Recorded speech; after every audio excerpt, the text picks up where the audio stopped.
If you're following this tutorial series, I suggest you watch part 1 before this part if you haven't done that already.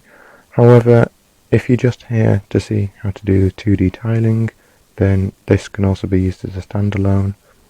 And so, let's get into it. Let's open our project from last time, either by pressing on it and then pressing run, or double pressing it. If you've got a particularly small screen, then it might be easier to press once and then press run. It's up to you. First we'll create a node 2D over here, and we're going to call this world, because this is going to be our main scene. Let's save this by going on scene, save scene, and we're going to create a new folder and call this scenes. This is where we'll save all of our different scenes because we'll be creating multiple. And now we're inside of scenes, it's going to save it as world, that's perfect, save. Now whenever we want to save this scene, all we need to do is press scene, save scene, and it's done. Since I'm going to be creating a 2D platformer, there's going to be space behind my tiles where there's just nothing, and I don't want it to be this grey colour inside of here, and so I'm going to press on world, I'm going to hold on it, add child node, and search for color rect, and this will give you a rectangle which you can just make one solid colour, and I'm going to make it a nice blue colour as if it's the sky in the background. If you just press the tick, then it automatically creates what it's already selected. As you can see, this is white, not the blue that I was wanting, so if we press on the colour rect and then press on this colour here, it shows us a thing we can create a colour with. And so I'm going to move this out of the way, drag this to a nice blue that I want, put it somewhere like that, maybe a bit, yeah, like that. Press off it, then press on the colour rectangle again, let's go on layout, transform. I want to make this a bit bigger, so let's press on Y, and I'm going to change the Y value to 352, and then we'll see there it's changed, and I'm going to change the X value to 640 times 2, so 1280.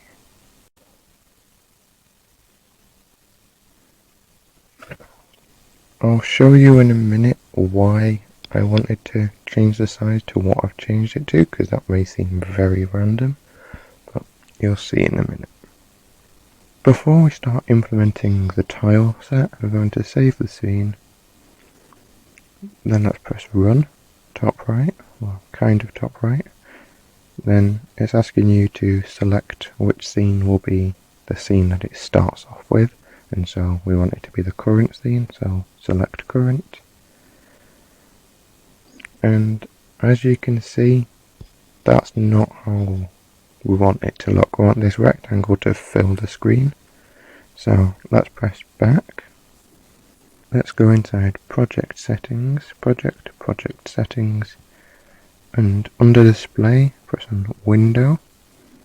Got viewport width and viewport height up at the top. I want to change them to the width being 640 and I want the height to be 352.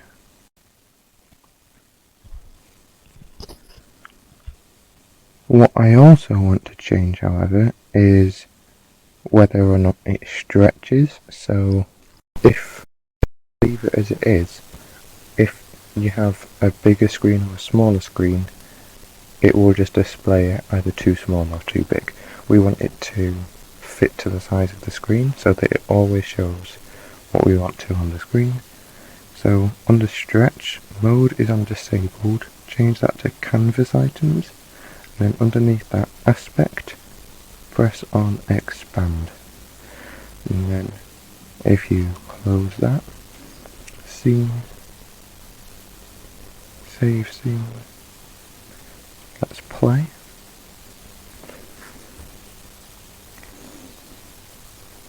And as you can see, that is looking a lot nicer.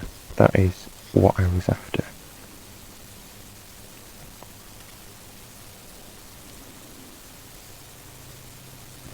When you come off of playing the game, or whatever it is you're making, you'll often have this output thing pop up, which at the moment we have no use for that, and to get rid of it you just press on what's highlighted at the bottom, set output.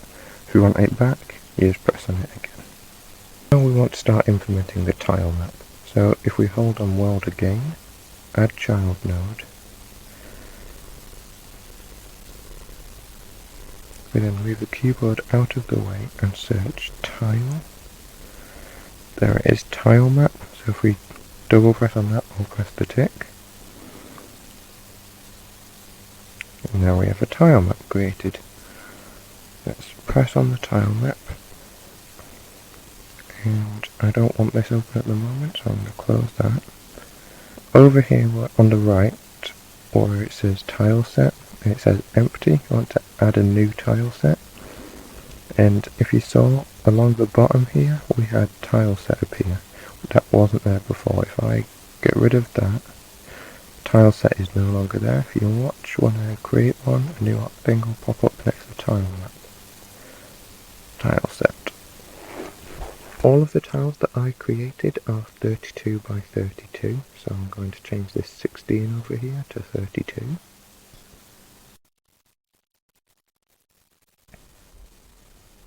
Next, let's press on the tile set over here on top right, and we'll change tile size to 32 by 32, because again that's what all of my textures are, 32 by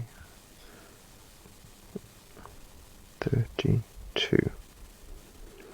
This will mean that whenever we import new tiles, it'll automatically create them of the size 32 by 32, which is exactly what we want. So let's, from our resources, just grab allgrasstiles.png and drag it straight into this box of tile set over here, like that. It's asking if I want to automatically create them. I'm going to press yes, and so it automatically creates the tiles. However, if you look, it's not created them right, because I've added separations in between mine to make it easier to tell which tile you're selecting. So if you just scroll all the way down to separation, the separation of my tiles is 3 by 3, so 3 by 3, and now zoom out again. Now it's all perfect. So if we wanted to now, we could start laying them down by pressing on tile map, then choosing what I want and just pressing on the squares. As you saw there, if you go somewhere where there aren't any squares and you press one, there become squares around it, because it doesn't feel like, it feels like it doesn't need to display the squares, which can be a little bit annoying sometimes if you want to kind of accurately place something a distance away, but you get used to it and it's not too bad. And say I accidentally misplace one like that, which is not where I want it, then you can press the rubber and then press it. Then you have to deselect the rubber, because you've got both the pen and the rubber selected, so deselect the rubber and you're back in drawing mode so you can carry on drawing. I have no idea why that happens sometimes, it just happens. It's very annoying, and there's no undo button as far as I can tell. So whenever I'm making tile maps, I save them quite often to make sure things like this don't just ruin what I spent ages making. So if you just go ahead and delete them all. And let's see how far up it went. Oh, I didn't go too far, that's not bad.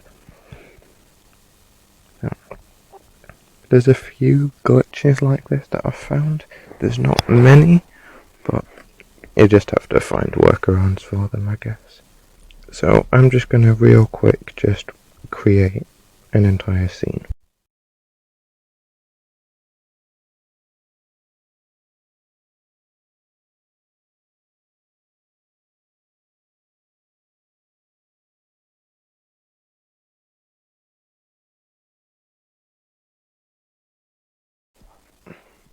And so I've made this little very simple scene here. And if you want to see it without all of the grids, so you can see it a bit more like what it would be in game, you can just press off of the tile map node, like onto the world node, and then it's gone now, so you can see it a lot nicer. Or of course what you can do is actually press play, and I'm going to show you what that's going to do, because it's not going to show me all of this because of how I set it up.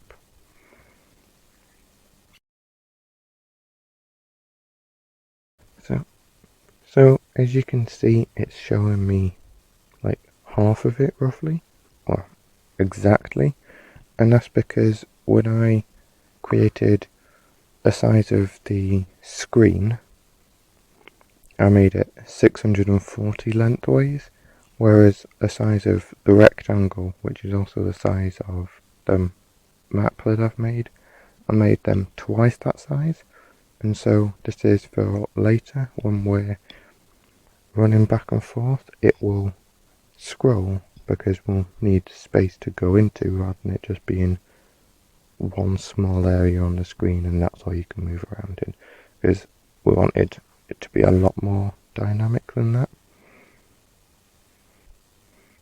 The next thing that we want to do is add collision detectors to each of these tiles, because at the moment they're just background. Like if I added a character in who had a collision, they would just fall straight through the ground. Down here in tile set, we want to go on select, and then select the tile we want to do. We have to do this one at a time. Go down to physics layer 0, because that's what we've just added. And here is what this is a enlarged preview of the tile that we're going to try and add the collision detector to. So if you press the little 3 dots just above it, whoops, I mispressed, it is easy to mispress, and then reset to default tile shape, the entire tile turns red, and that's the collision detector. And you can drag that, but like that's not what we want, because these are full tiles, so we want to keep them as full tiles. So if you accidentally do that, just press on the 3 dots again and reset. And if you go and do this for each and every tile,